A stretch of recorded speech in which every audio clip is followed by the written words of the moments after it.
സ്വയം കുഴിച്ച കുഴിയിൽ നിന്ന് കയറി വരാനുള്ള തത്രപ്പാടിലാണ് രാഹുൽ മാങ്കൂട്ടത്തിൽ.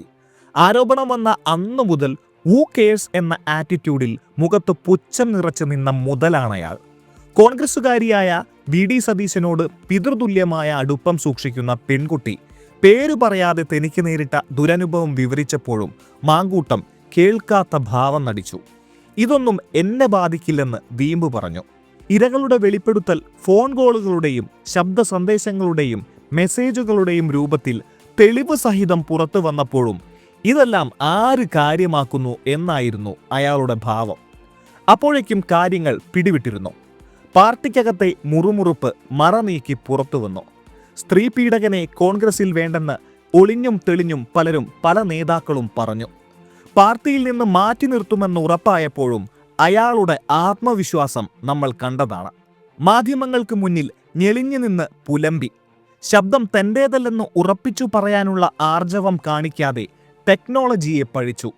പതിവ് പോലെ അഹങ്കാരത്തിന്റെ ശരീരഭാഷയായിരുന്നു അന്നും കണ്ടത്. മാങ്കൂട്ടത്തിനെതിരെ കടുത്ത നിലപാട് സ്വീകരിക്കുകയും അത് പുറത്തു പറയുകയും ചെയ്ത പാർട്ടി നേതാക്കളെ രാഹുൽ ആർമി സമൂഹ മാധ്യമങ്ങളിൽ തെറിവിളിച്ചു. MLA ആയ ഉമാ തോമസിന് സ്ത്രീ എന്ന പരിഗണന പോലും കിട്ടിയില്ല. പിന്നെയും ഒരു തവണ അയാൾ മാധ്യമങ്ങളുടെ മൈക്കിന് മുന്നിൽ വന്നു നിന്നു. തനിക്കെതിരെ ആരോപണമുന്നയിച്ച ട്രാൻസ്ജെൻഡർ അവന്തികയുമായുള്ള ശബ്ദ സന്ദേശവും കയ്യിലുണ്ടായിരുന്നു. അന്ന് ആരോപണങ്ങളെ നേരിട്ടത് പ്രത്യാരോപണം കൊണ്ടായിരുന്നു. ചോദ്യങ്ങൾക്ക് മറുപടിയില്ലാതെ മറുചോദ്യവുമായി ഇളിച്ചു നിന്നു.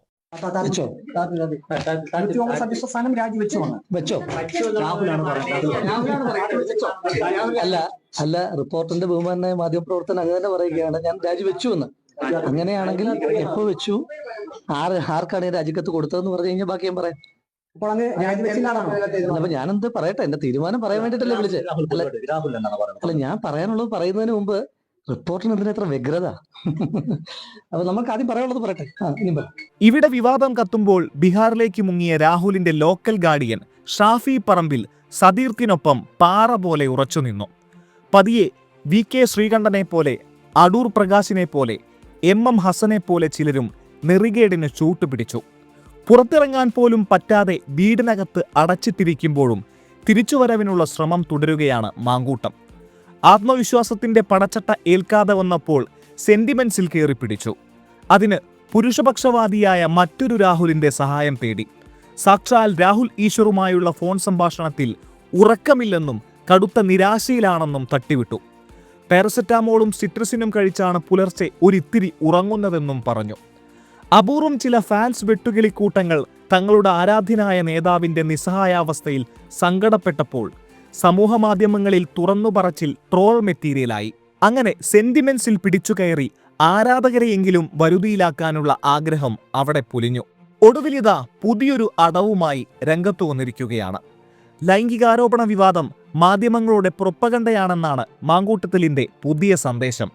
മിഷൻ 2026 എന്ന വാട്സാപ്പ് ഗ്രൂപ്പിലാണ് അയാൾ ഉള്ളു തുറന്നത്. എഴുതിപ്പിടിപ്പിച്ചത് ഇങ്ങനെയാണ്: ഈ മാധ്യമങ്ങളുടെ ലക്ഷ്യം ഞാനല്ല, ഞാൻ ഒരു കണ്ണി മാത്രം. ഈ ദിവസങ്ങളിൽ തന്നെ യാതൊരു അടിസ്ഥാനമില്ലാതെ അവർ Shafi പറമ്പിലിനെ, VT ബൽറാമിനെ, PK ഫിറോസിനെ, T സിദ്ദിഖിനെ, Jebi മേത്തറിനെ പല കാരണം പറഞ്ഞ് ആക്രമിക്കുന്നത് നിങ്ങൾ കാണുന്നില്ലേ? അവർക്ക് വലിയ ലക്ഷ്യമുണ്ട്. ആ പ്രൊപ്പഗണ്ടയിൽ പോയി വീഴരുത്. KCയും സണ്ണിസാറും VDയും രമേശ് ടിയും KSഉം അടൂർ പ്രകാശും തൊട്ട് നമ്മുടെ യുവനിരയും സൈബർ പോരാളികളും ദുർബലപ്പെടേണ്ടത്, തമ്മിൽ തല്ലുണ്ടാകേണ്ടത് അവരുടെ ആവശ്യമാണ്. നേതാക്കൾ തൊട്ട് നിങ്ങൾ വരെ ദുർബലപ്പെട്ടാൽ ദുർബലമാകുന്നത് കോൺഗ്രസ് ആണ്. ഇങ്ങനെ പോകുന്നു ആ മെസ്സേജ്. ഇത് തൻ്റെ മാത്രം വിഷയമല്ലെന്നും കോൺഗ്രസിന്റെ മൊത്തം പ്രശ്നമാണെന്നും വരുത്തി തീർക്കാനാണ് ശ്രമം. താനൊരു ഇരയാണെന്നും പറയാതെ പറയുന്നുണ്ടതിൽ. കോൺഗ്രസ് വികാരം ഊതിക്കത്തിച്ച് അതൊരു പിടിവള്ളിയാക്കി തിരിച്ചു വരാനാണ് മോഹം. മുൻപത്തെ പല അടവുകളെയും പോലെ ഇതും ദയനീയമായി പരാജയപ്പെട്ടു. ഇത്തരം അശ്ലീലങ്ങളെ ചുമക്കേണ്ട ബാധ്യത കേരളത്തിനില്ല. നമ്മൾ നേരും നെറിയുമുള്ള നേതാക്കളെ അർഹിക്കുന്നുണ്ട്.